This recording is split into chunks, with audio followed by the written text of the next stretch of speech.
Hello दोस्तों, स्वागत है आप लोग का आरएम एकेडमी में। तो दोस्तों हम आपके लिए लेकर आए हैं हिंदी में आज हम लोग सीखने वाले हैं वर्णमाला। तो वर्णमाला से जितने भी क्वेश्चन बनते हैं लगभग हम सभी क्वेश्चनों को यहाँ पर कंप्लीट करेंगे दोस्तों। चाहे तो जिस परीक्षा हो, चाहे आपका एसएससी जीडी हो, चाहे यूपी पुलिस हो, या आपकी कोई भी यूपी ट्रिपल एससी की कोई भी परीक्षा होती है, तो उसमें ये जो हिंदी है बहुत ही आपको महत्वपूर्ण भूमिका निभाएगी। तो यहाँ से जो हम कंप्लीट करेंगे, और आइए क्लास नोट्स है बहुत ही अच्छे तरीके से इसको बनाया गया है।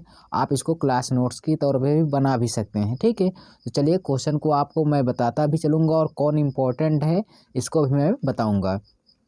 तो क्वेश्चन को स्टार्ट करते हैं, यहाँ से देखते हैं। तो सबसे पहला ही क्वेश्चन पूछता है कि कहा है, इसमें देखिए, कहा कि भाषा की सबसे छोटी इकाई क्या होती है। तो क्वेश्चन में आपसे यही पूछता है भाषा की सबसे छोटी इकाई क्या होती है। तो आपका आंसर होना चाहिए ध्वनि। तो भाषा की सबसे छोटी इकाई क्या होती है भाई? ध्वनि होती है। और इसी ध्वनि को क्या कहते हैं? वर्ण कहते हैं। तो यहाँ से क्वेश्चन वर्णमाला के दो निकल कर आते हैं। भाषा की सबसे छोटी इकाई को क्या बोला जाता है? ध्वनि बोला जाता है। और इसी ध्वनि को क्या कहा जाता है? वर्ण कहा जाता है, ठीक है। तो दो क्वेश्चन यहाँ से पूछता है। आगे देखेंगे, आगे क्या है? आगे कह रहा है कि वर्णों के सुव्यवस्थित समूह को, ठीक है, यहाँ पर व्यवस्थित रहे, अच्छी बात है। अगर आपको यहाँ पर सुव्यवस्थित देता है तो और अच्छी बात है, ठीक है ना। दोनों वर्ड सही हैं। तो वर्णों को व्यवस्थित कहेगा तब भी सही है, या कहेगा सुव्यवस्थित तब भी सही है। तो वर्णों के सुव्यवस्थित समूह को वर्णमाला कहते हैं। तो मैं आपको बता दूं, यही क्वेश्चन पता नहीं कितनी बार पूछा है कि वर्णमाला किसे कहते हैं। तो वर्णमाला के सुव्यवस्थित समूह को वर्णमाला कहते हैं। अब आगे देखेंगे, अगला जो क्वेश्चन है, कह रहा हिंदी वर्णमाला में कुल वर्णों की संख्या कितनी है। तो ये भी कई बार रिपीटेड क्वेश्चन है। हिंदी में वर्णमाला यानी कुल वर्णों की संख्या अगर देखा जाए तो 52 है। कितनी है भाई? हिंदी में कुल वर्णों की संख्या 52 है। तो अभी हम और आपने क्या पढ़ा भाई? हमने यही पढ़ा कि भाषा की सबसे छोटी इकाई क्या होती है? ध्वनि होती है। और इसी ध्वनि को ही हम कहते हैं वर्ण, ठीक है, वर्ण बोलते हैं। और वर्णों के सुव्यवस्थित समूह को ही हम क्या बोलते हैं? वर्णमाला बोलते हैं, जो हम लोग यहाँ पर पढ़ रहे हैं, ठीक है। और वर्णमाला में कुल वर्णों की संख्या कितनी दी गई है? 52 दी गई है। और उसके बाद आगे देखेंगे आगे क्या हो रहा है। अब यहाँ से देखेंगे, जब हम यहाँ से, तो क्वेश्चन में ये कह रहा है कि हिंदी वर्णमाला को 2 भागों में बांटा गया है। हिंदी वर्णमाला को कितने भागों में बांटा गया है? 2 भागों में। वो 2 भाग कौन कौन से? पहला तो आपका यहाँ पे स्वर हो जाता है, ठीक है। पहला आपका स्वर होगा, दूसरा व्यंजन। यानी हिंदी में जो वर्णमाला होते हैं, तो इनको हिंदी वर्णमाला को कितने भागों में बांटा गया है? देखिए, हिंदी में सिर्फ एक स्वर होते हैं, एक व्यंजन होते हैं। अब क्वेश्चन को हम ठीक से पढ़ते हुए आगे चलेंगे, जिससे आप बनेंगे। तो क्वेश्चन ये भी कई बार पूछा है कि स्वर किसे कहते हैं। तो डायरेक्टली क्वेश्चन यही पूछता है, स्वर किसे कहते हैं। तो स्वर उसे कहते हैं, किसे जानते हैं आप? स्टार्टिंग से पढ़ेंगे, जो वर्ण स्वतंत्र रूप से हों। कैसे हों? जो वर्ण स्वतंत्र रूप से बोले जाते हैं उसे स्वर कहते हैं, या वे स्वर कहलाते हैं। समझ में आया भाई इतनी बात? आपसे अगर आपसे पूछेगा कि स्वर क्या है, तो आप कहेंगे जो वर्ण स्वतंत्र रूप से बोले जाते हैं उसे वर्ण कहते हैं, ठीक है। तो ये भी इसको याद कर लीजिएगा। आगे देखते हैं आगे। तो यहाँ से देखिए स्वर के प्रकार। अब हम यहाँ सीखेंगे स्वर के प्रकार, यानी स्वर कितने प्रकार के होते हैं। तो स्वर के मैं अगर प्रकार की बात करूँ तो स्वर के 3 प्रकार होते हैं। आपका यहाँ पे दिख जाएगा, पहला है मूल स्वर, ह्रस्व स्वर और लघु स्वर। इसके 3 नाम होते हैं। मूल स्वर भी कहा जाता है, ह्रस्व स्वर और लघु स्वर भी कहा जाता है, ठीक है। यानी इसको 3 नाम से जानते हैं। और इन सभी में जो मूल स्वर होता है, ह्रस्व स्वर या लघु स्वर, इनमें एक मात्रा पाई जाती है। और इनकी संख्या कितनी है? तो डायरेक्टली पूछता है, तो इनकी संख्या 4 है। क्या क्या है भाई? छोटा, छोटी, छोटाउरी, छोटा, छोटी, छोटाउरी। तो 4 शब्द होते हैं, यानी 4 वर्ण होते हैं जो मूल स्वर या ह्रस्व स्वर होते हैं। तो इसको भी याद कर लेना कि मूल स्वर या ह्रस्व स्वर कितने प्रकार के होते हैं? 4, यानी 4 हैं। और कितने हैं? 4 हैं। कौन कौन से हैं? छोटा, छोटी, छोटाऊ, री, ठीक है ना। चलिए आगे देखते हैं। यहाँ से देखेंगे हम लोग दीर्घ स्वर। ठीक है, पहला तो हो गया मूल स्वर, दूसरा देखेंगे हम लोग क्या भाई, दीर्घ स्वर। तो दीर्घ स्वर में दो मात्राएं होती हैं। दीर्घ स्वर में दो मात्राएं होती हैं। दीर्घ को ही हम कभी कभी गुरु स्वर यानी गुरु भी बोलते हैं, ठीक है ना, गुरु वर्ण बोलते हैं। तो यहाँ से जानते रहिएगा दीर्घ स्वर। अब दीर्घ स्वर में दो मात्राएं होती हैं, तो दीर्घ स्वरों की संख्या कितनी होती है, तो क्वेश्चन यही पूछता है। तो दीर्घ स्वरों की संख्या 7 होती है। अब कौन कौन से हैं यहाँ पे देख लीजिएगा। ठीक है, बड़ा, बड़ी, छोटा ऊ, बड़ा ऊ, यानी सॉरी यहाँ पे हो जाएगा बड़ा आ, बड़ी, बड़ा ऊ, ए, ऐ, ओ, औ, यानी यहाँ से कितने हैं, कुल मिला के 7 वर्ण हैं। अब सुनिए, ये जो शुरुआती के स्टार्टिंग के 3 है ना, यहाँ पे ध्यान से देखिएगा, मैं एक बार फिर से रफली करके यहाँ पे बता रहा हूँ। यहाँ से जो यहाँ पे आप देखेंगे, जो यहाँ पे ये स्टार्टिंग के 3 हैं, इन्हें आपको तो दीर्घ स्वर कहा ही जाता है, दीर्घ स्वर। और ये जो लास्ट के 4 होते हैं, इनको संयुक्त स्वर भी बोला जाता है। कैसे स्वर, संयुक्त स्वर। तो आप ये परीक्षा में डीप में पूछता है आपसे कि ये देखिए, सभी बच्चे तो जानते रहते हैं कि दीर्घ स्वर है, लेकिन ये नहीं जानते कि कौन सा इसमें कौन कौन से वर्ण दीर्घ स्वर हैं और कौन संयुक्त स्वर है। तो लास्ट के जो ए, ऐ, ओ, औ है, ये आपका क्या हो जाएगा, आपका संयुक्त स्वर होगा। और दीर्घ स्वर क्या होगा, बड़ा, बड़ी, बड़ाऊ। तो यानी अगर कुल बात कहें कि दीर्घ स्वरों की संख्या तो कुल है 7, और इन 7 में अगर डिवाइड करेंगे तो 3 जो है दीर्घ स्वर है और 4 क्या है, संयुक्त स्वर है। आगे देखेंगे, आगे क्वेश्चन में कह रहा है कि जिन स्वरों का उच्चारण, क्वेश्चन में क्या कह रहा है भाई, जिन स्वरों का उच्चारण में बहुत कम समय लगता है वो मूल स्वर होते हैं। मूल स्वर या ह्रस्व स्वर या लघु स्वर कहते हैं। तो अभी हमने आपको बताया ये स्वर के प्रकार थे भाई। स्वर के प्रकार में हम पहला प्रकार पढ़ रहे हैं, जिन स्वरों के उच्चारण में या बहुत कम समय लगता है। जैसे आप कहते हैं छोटा आ, बड़ा आ, छोटी ई, तो ये सब क्या है भाई, आप ये स्वर हैं। तो ये स्वर है, तो स्वर में अभी मैं आपको बता रहा हूँ क्या, जिसमें बहुत कम समय लगते हैं। तो जैसे छोटा आ, छोटी, छोटा ऊ कह देते हैं, तो कितना समय लगता है, बहुत कम समय लगता है। तो ये मूल स्वर या ह्रस्व स्वर या लघु स्वर इन्हें कहते हैं। तो इनकी संख्या कितनी होती है, 3 होती है। ठीक है, चलिए आगे देखते हैं भाई। आगे जो है उसको भी अच्छे से क्लियर करते हैं। आगे देखेंगे, अब हम लोग दीर्घ स्वर को पढ़ेंगे। दीर्घ स्वर क्या है, जिन स्वरों का उच्चारण जो है ह्रस्व स्वर या मूल स्वर से अधिक समय लगता है, मूल स्वर या ह्रस्व स्वर से अधिक समय लगता है, उसे दीर्घ स्वर कहते हैं। तो दीर्घ स्वर में क्या आता है, अभी भी बताया, बड़ा, बड़ी, बड़ाऊ, 3 होते हैं। तो यहाँ से दीर्घ स्वरों की संख्या कितनी होती है भाई, 3 होती है। यानी जिन स्वरों का उच्चारण अधिक समय लगता है, यानी मूल स्वरों से ज़्यादा समय लगता है, उन्हें क्या कहते हैं, दीर्घ स्वर।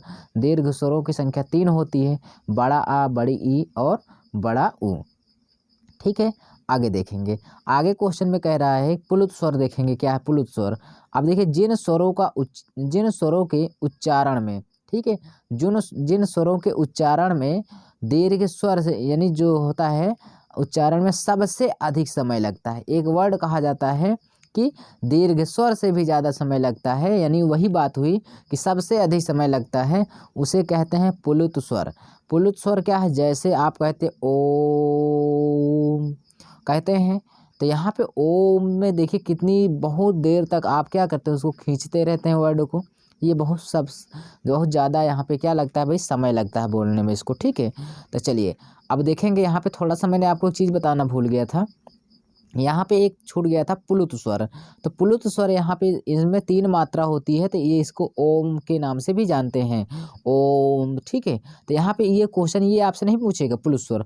प्लुत स्वर में ये तो पूछता ही कि ये क्या है, प्लुत स्वर है कि क्या है, और इसके बाद पूछता है कि त्रिमात्रिक स्वर कौन सा है। त्रिमात्रिक स्वर क्वेश्चन में अब नया पूछने लगा है, त्रिमात्रिक स्वर किसे कहते हैं, तो प्लुत स्वर कहते हैं। इसमें 3 मात्रा होती है। ठीक है, ये चीज़ आप लोग जानते रहिएगा। आगे देखेंगे, आगे ये देखेंगे कि अब चलिए पढ़ते हैं ठीक से स्वर। तो स्वरों की संख्या कितनी होती है, 11 होती है दोस्तों। ये कई बार पूछा गया एग्जाम में। स्वरों की जो संख्या होती है 11 होती है। वह अयोग वाह होते हैं। ठीक है। अब कैसे वा अयोगवा स्वर 2 होते हैं, जो अयोगवा स्वर क्या है अभी आगे बताऊंगा, ठीक है। तो यानी स्वरों की संख्या तो आप देखेंगे नॉर्मली तो 11 होते हैं और 2 अयोगवा होते हैं। अगर कुल स्वरों की संख्या जानेंगे तो कुल स्वरों की संख्या जो होती है वो 13 होती है, ठीक है। कुल स्वरों की संख्या कितनी होती है? 13। 13 में भी अगर देखेंगे ठीक से तो 13 में जो 11 होते हैं स्वर होते हैं, स्वरों की संख्या, और 2 अयोगवाह होते हैं। अयोगवाह में क्या होते हैं आगे मैं आपको बताऊंगा। अब यहाँ से देखिए जैसे स्वर का उनका छोटा बड़ा छोटी बड़ी छोटा ऊ बड़ा ऊ ए ऐ ओ औ इतने हो गए। अब यहाँ पे अयोगवाह कौन कौन से हैं? अन्य और आहा। क्या क्या होते हैं भाई? अन्य और आहा जो होते हैं ये क्या होते हैं? अयोगवाह होते हैं।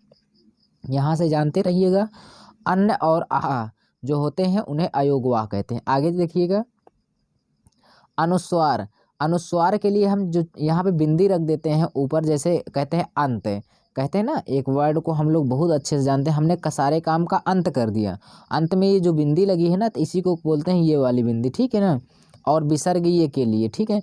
अनुस्वार इसको बोलते हैं भाई, और इसको क्या बोलते हैं? विसर्ग बोलते हैं, ठीक। जो आहा होता है अन्न में जो होता है ना, अन्न में ये होता है अनुस्वार, और विसर्ग के रूप में जो होता है उसे विसर्ग ही बोलते हैं। तो चलिए आगे देखते हैं। आगे हम देखेंगे अब भाई स्वरों के प्रकार, स्वर के कितने प्रकार होते हैं, ठीक है ना। तो स्वर के प्रकार हमने आपको आगे भी बताया था। अब यहाँ पे एक जगह एक बार मैं क्लियर करा दे रहा हूँ आपको, जिससे आपसे कभी भी भूलना मत। हमने आपको बताया था पहला मूल स्वर, हृस्व स्वर या लघु स्वर के नाम से जाना जाता है। इनकी संख्या 4 होती है, और मैंने यहाँ पे 4 आपको लिख भी दिया है कि इनकी संख्या कितनी होती है भाई? 4 होती है। छोटा छोटी छोटा और री होते हैं, ठीक है। मूल स्वर या हृस्व स्वर होते हैं। अब दूसरे की बात करता हूँ, दीर्घ स्वर। दीर्घ स्वर में मैंने बताया इनकी स्वरों की संख्या 7 होती है। 7 में से ये 3 क्या होते हैं भाई? 3 होते हैं दीर्घ स्वर होते हैं, और ये जो 4 बचते हैं इन्हें संयुक्त स्वर भी कहा जाता है, ठीक है। अब बात करेंगे तीसरे नंबर पे दीर्घ स्वर, दीर्घ संधि स्वर और सजाती स्वर। हमने अभी बताया दीर्घ संधि स्वर कहें या आप सजाती स्वर कहें, बड़ा आ बड़ी ई बड़ा ऊ, अभी हमने आपको बताया था। तो ये होते हैं दीर्घ में, यानी दीर्घ संधि स्वर या सजाती स्वर कौन कौन से होते हैं? बड़ा बड़ी ई बड़ा ऊ, और इनकी संख्या कितनी होती है? 3 होती हैं। इतनी बातें क्लियर हैं। आप यहाँ से देखिए आगे। अब संयुक्त स्वर हम जो आपको यहाँ पे 3 बता रहे थे ना, यहाँ पे आप याद होगा आपको, यही 3-4 बता रहे थे ना मैं, संयुक्त स्वर। तो संयुक्त स्वर भी इनका नाम है, और विजाती स्वर। अब और दीर्घ स्वर को सजाती कहते हैं, और संयुक्त स्वर को क्या कहते हैं? विजाती स्वर कहते हैं। हमने बताया था इनकी संख्या 4 होती है, यहाँ पर भी बताया, कई बार चर्चा करके आया हूँ, ये क्वेश्चन पूछे जाते हैं। तो ए आई ओ औ ये जो है क्या है भाई? ये है आपके संयुक्त स्वर, जिसे विजातीय स्वर भी कहा जाता है। तो यानी हम आपको क्या बताएं भाई? आपको यहाँ पे हम 4 फैक्ट बताएं, और 4 को 4 जो हैं बहुत पूछे जाते हैं एग्जाम में। मूल स्वर या हृस्व स्वरों की संख्या 4 होती है, दीर्घ स्वरों की संख्या 7 होती है, लेकिन दीर्घ संधि स्वर या सजाती स्वर की संख्या 3 होती है, और संयुक्त स्वर या विजातीय स्वरों की संख्या 4 होती है। आगे देखेंगे, आगे अब हम पढ़ेंगे संयुक्त स्वर या स्वरों की संख्या। अभी हमने बताया जब संयुक्त स्वर या स्वरों की संख्या पूछेगा, 4 बताया था, ए ऐ ओ औ। इसमें देखिए छोटा आ प्लस छोटी ई मिलकर ए बनते हैं, छोटा आ प्लस ए मिलकर ऐ बनते हैं, और यहाँ पर दिया है बड़ा छोटा आ और छोटा ऊ मिलकर ओ बनते हैं, छोटा आ और ओ मिलकर औ बनते हैं। तो यहाँ से कितने हो गए? 4 हो गए भाई, ठीक है। यहाँ से इन क्या संयुक्त स्वर में आप जानते रहिएगा, इनको भी थोड़ा सा कभी पूछता नहीं है, लेकिन ये चीज़ें ज़्यादा आपसे पूछती है, ठीक है ना। संयुक्त स्वरों की संख्या कितनी है या विजातीय स्वरों की संख्या कितनी है? 4 होती हैं।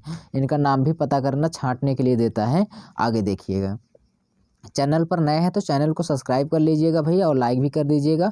ऐसे ही वीडियो हम आपके लिए लाते रहेंगे, और इसमें हिंदी जो वर्णमाला है इसका अंत करेंगे इसी में, एक ही वीडियो में नोट्स भी आपको मिल जाएगी। तो चलिए आगे देखते हैं। आगे हम यहाँ देखेंगे स्वरों के उच्चारण। स्वरों के उच्चारण का स्थान, हम लोग उच्चारण कैसे करते हैं। तो यहाँ पे पहला होता है कंठ स्वर। कंठ स्वर में क्या क्या होते हैं भाई? हम स्वर की बात कर रहे हैं भाई, व्यंजन की बात नहीं कर रहे हैं भाई। नहीं तो सोचो कि कंठ में का खा का वर्ण के जितने यानी का वर्ग के जितने आते हैं सब उसी में हो जाएंगे, ऐसी बात नहीं है।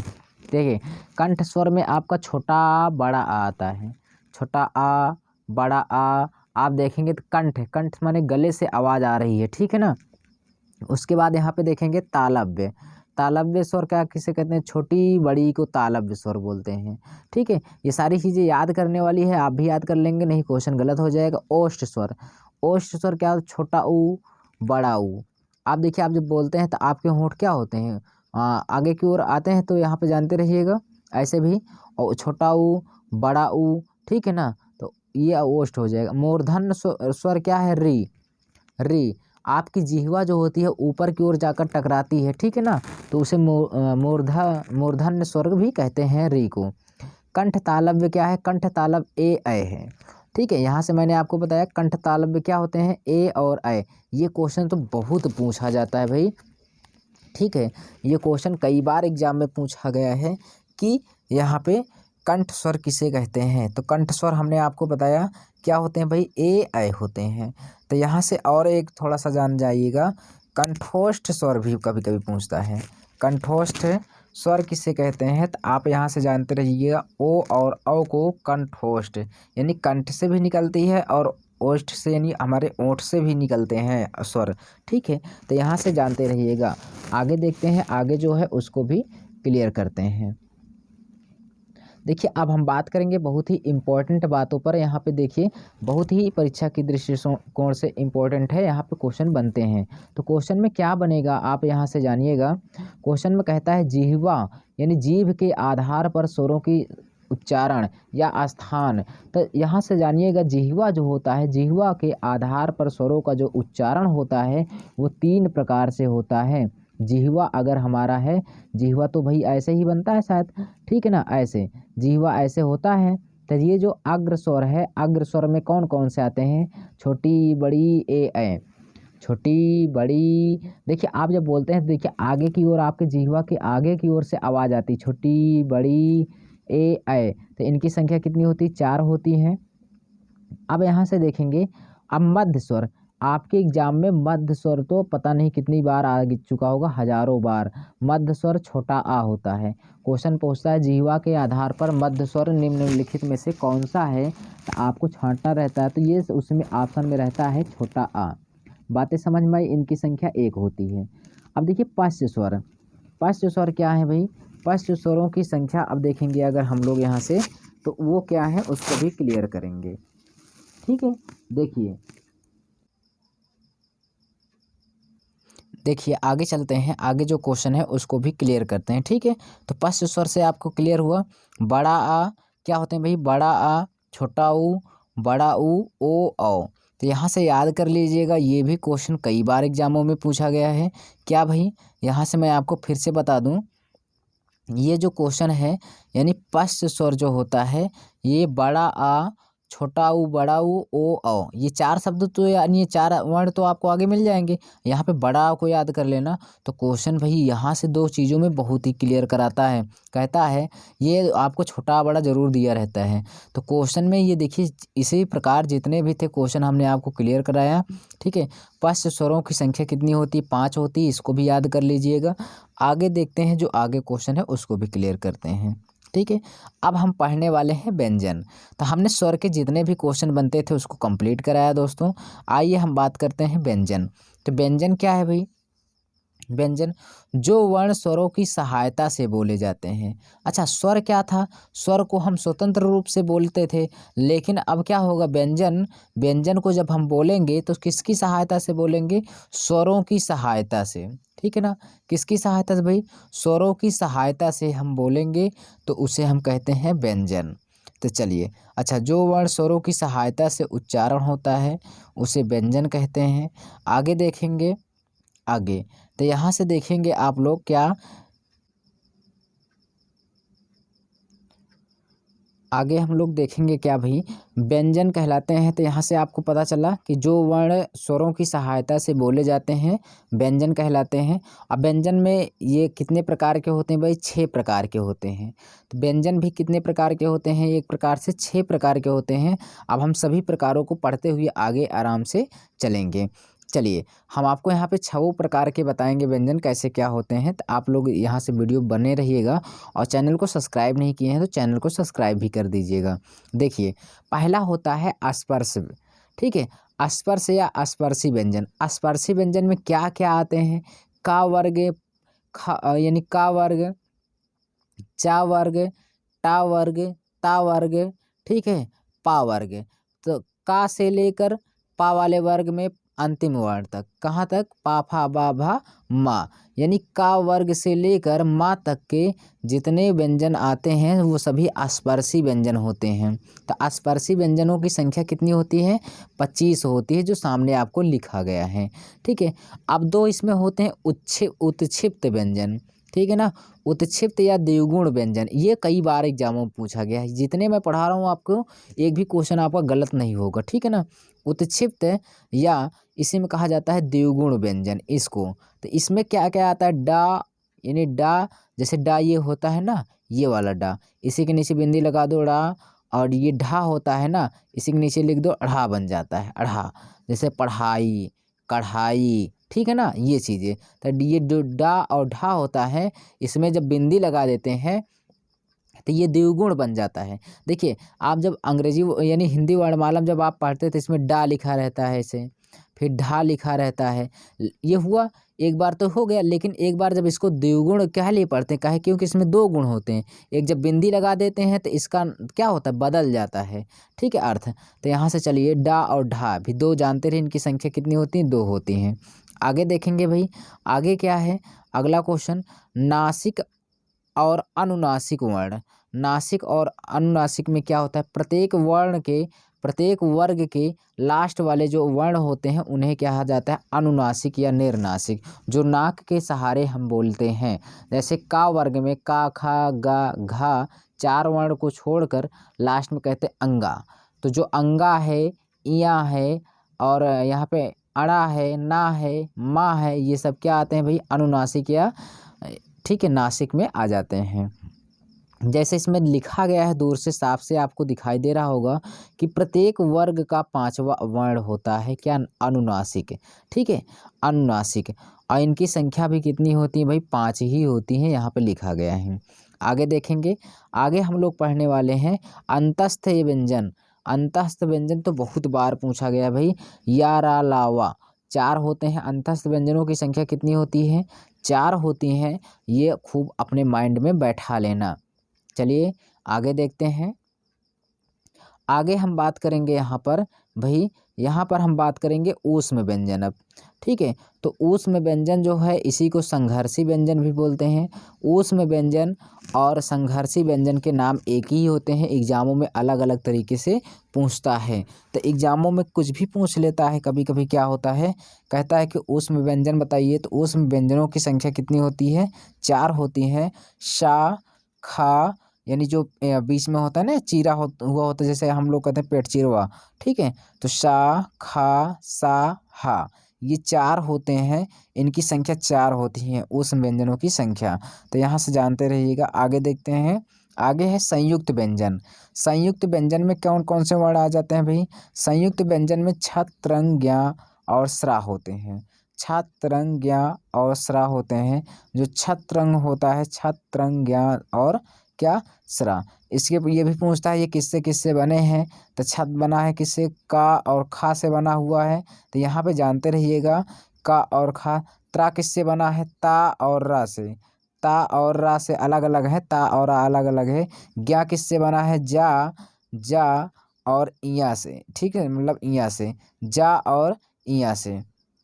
यहाँ से थोड़ा बहुत जानते रहिएगा, जा, ठीक। ऐसे ऐसे स्रा, सा और रा से बना हुआ है, सा और रा से मिलकर बना हुआ है स्रा।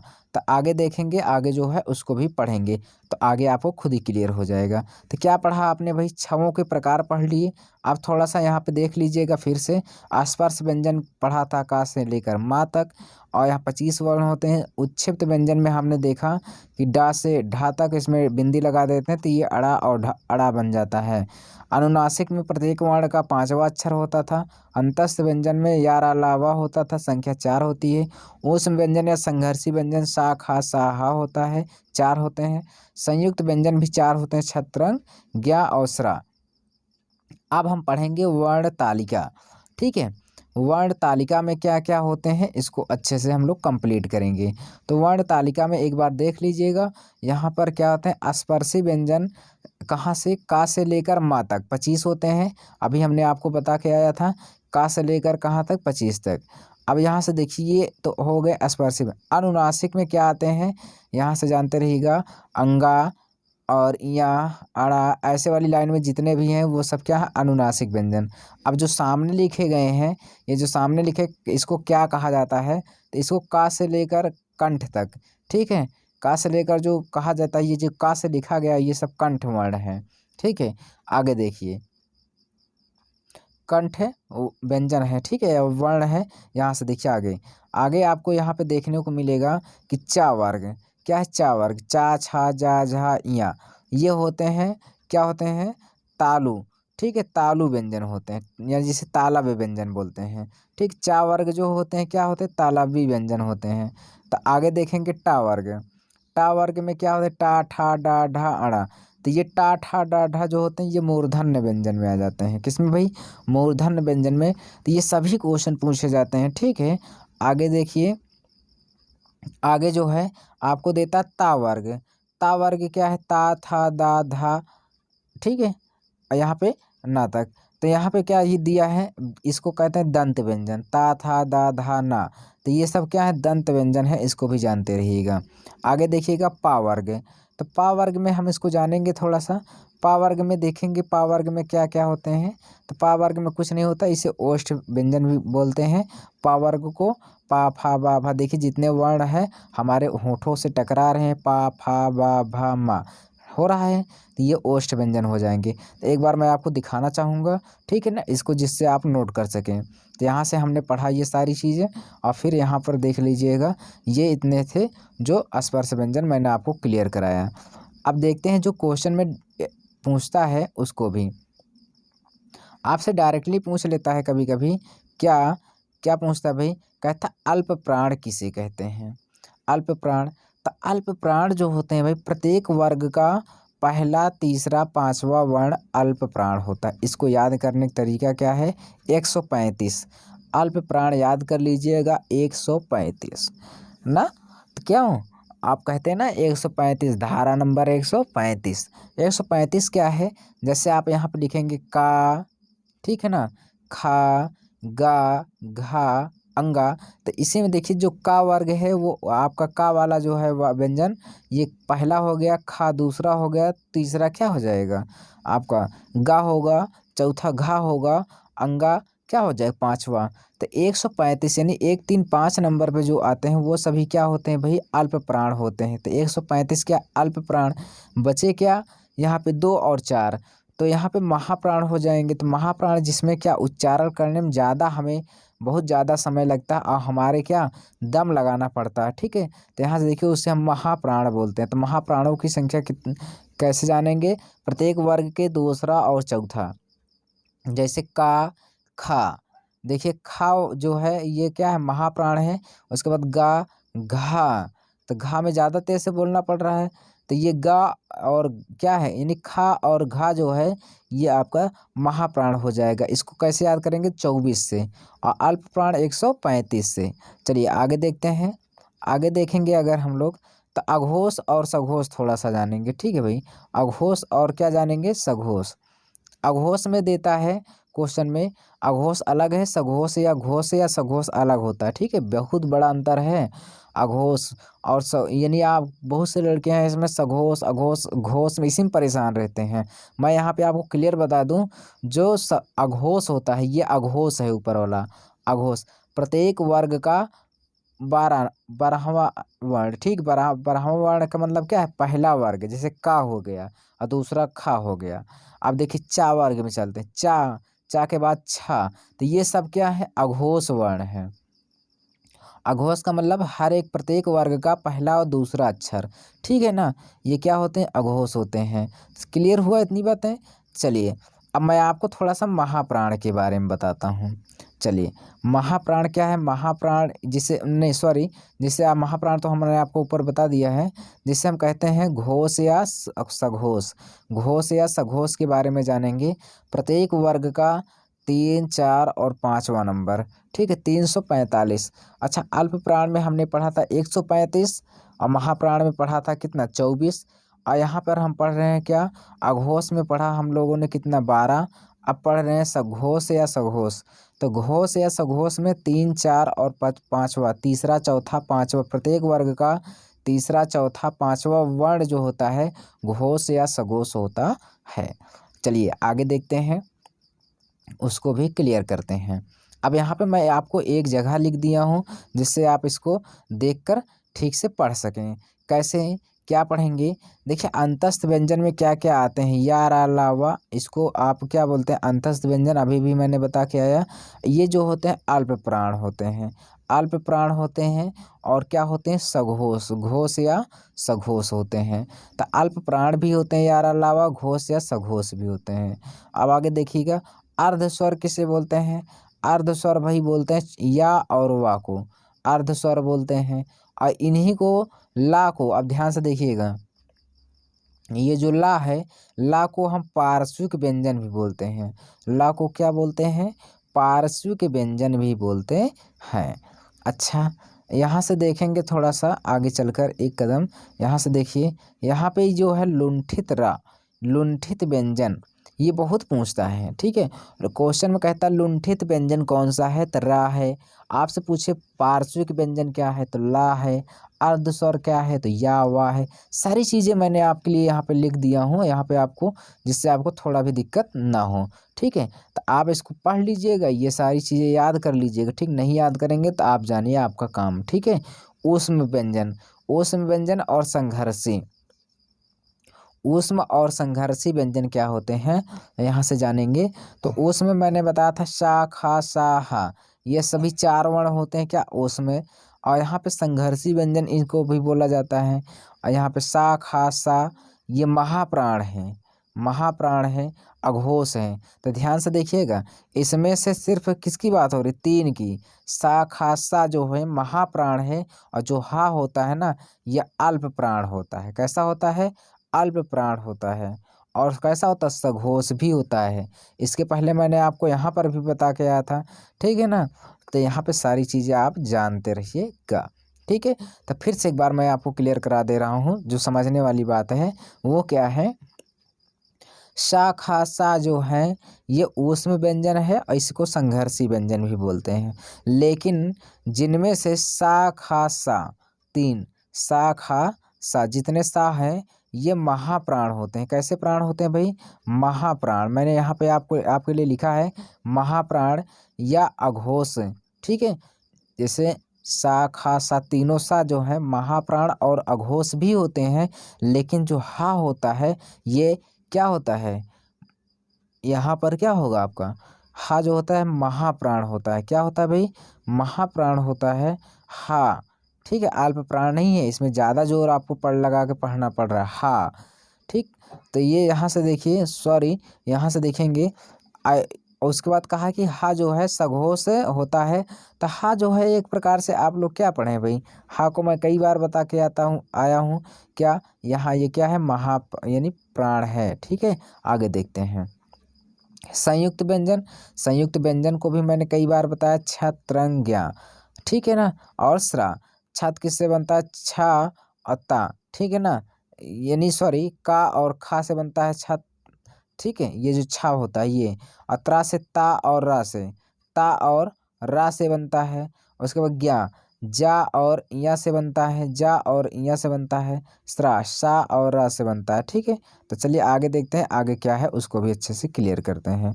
देखिए भाई, थोड़ा सा पॉइंट आपको छूटा हुआ है, यहाँ से थोड़ा सा एक बार हम क्लियर कर देंगे, जो बहुत ही अच्छे तरीके से आप स्क्रीनशॉट भी ले सकते हैं और नोट्स भी बना सकते हैं। ठीक है, चलिए यहाँ से देखिए, संयुक्त व्यंजनों की संख्या हम थोड़ा सा पढ़ लेंगे। संयुक्त व्यंजनों का निर्माण कैसे बना है, मैं आपको आगे कई बार बता रहा था, का और खा मिलाकर ऐसे ऐसे बता रहा था, लेकिन यहाँ पे मैं आपके लिए लिख दिया हूँ। ठीक है, तो देखिए छत जो बनेगा, जो छा बोलते हैं, छतरी वाला छे बोलते हैं छा, ये आगे यहाँ पे का रहेगा, लेकिन इसके नीचे हलंत है। तो ये जरूर जानते रहिएगा, का के आगे हलंत रहता है और खा। तो क्वेश्चन में ये भी पूछता है कभी, जो छत बना है, ये जो छा बना है, ये इसका पहला व्यंजन क्या होता है, तो यहाँ पे का होगा। कभी कभी दूसरा पूछ लेता है, दूसरा व्यंजन क्या होगा, तो इसका खा होगा छा में। ठीक है, त्रा, त्रा में पहला व्यंजन ता है जिसमें हलंत है। ये सभी चारों में क्या लगे हैं, हलंत लगे हैं। ठीक है, दूसरा व्यंजन अगर पूछेगा इसी में त्रा में, तो रा होता है। और ज्ञा में क्या होता है, जा और इया से मिलकर बने होते हैं। और स्रा में हमने बताया सा और रा से मिलकर बने होते हैं। तो ये सारी चीज़ें आप लोग याद कर लीजिएगा, ये आपके लिए है। आगे देखते हैं, एक बार एक नज़र हम देख लेते हैं कितना हम पढ़कर आए हैं। तो वर्णमाला एक नज़र में देखें तो ये सारी चीज़ें मैंने आपको कई बार बताया, फिर भी यहाँ पे मैं आपको बताने जा रहा हूँ। ठीक है, तो चलिए एक बार आप ज़रूर इसको पढ़िएगा। और सब लोग देखिए, यहाँ पे हमने अभी भी पढ़ा कि स्वरों की नॉर्मली संख्या कितनी होती भाई, 11 होती है, जिसमें से 2 अयोगवाह होते थे, अन्न और आहा। ठीक है, अन्न को अनुस्वार बोलते हैं और आहा को विसर्ग बोलते हैं। अयोगवाह स्वरों की संख्या कितनी होती है, यहाँ पे मैंने लिख दिया 2, अन्न और आहा। और कुल स्वरों की संख्या कितनी होती है, मैंने यहाँ पे लिखा हूँ 13 होते हैं। यानी स्वरों की संख्या पूछेगा तो 11, अगर अयोगवाह पूछेगा तो अन्न और आहा। अगर इसमें कहेगा कुल स्वरों की संख्या बताइए, तो कुल स्वरों की संख्या कितनी होती है, 13 होती है। अब आगे देखेंगे थोड़ा सा, आगे क्या है भाई, स्पर्शी व्यंजन। स्पर्शी व्यंजनों की संख्या मैंने कई बार बताया, यहाँ से का वर्ग से लेकर माँ तक। ठीक है, या आप कह सकते हैं का वर्ग से लेकर पा वर्ग तक, ये भी कह सकते हैं। आगे द्विगुण में हमने बताया डा और ढा को, इनकी संख्या कितनी होती है, 2 होती हैं।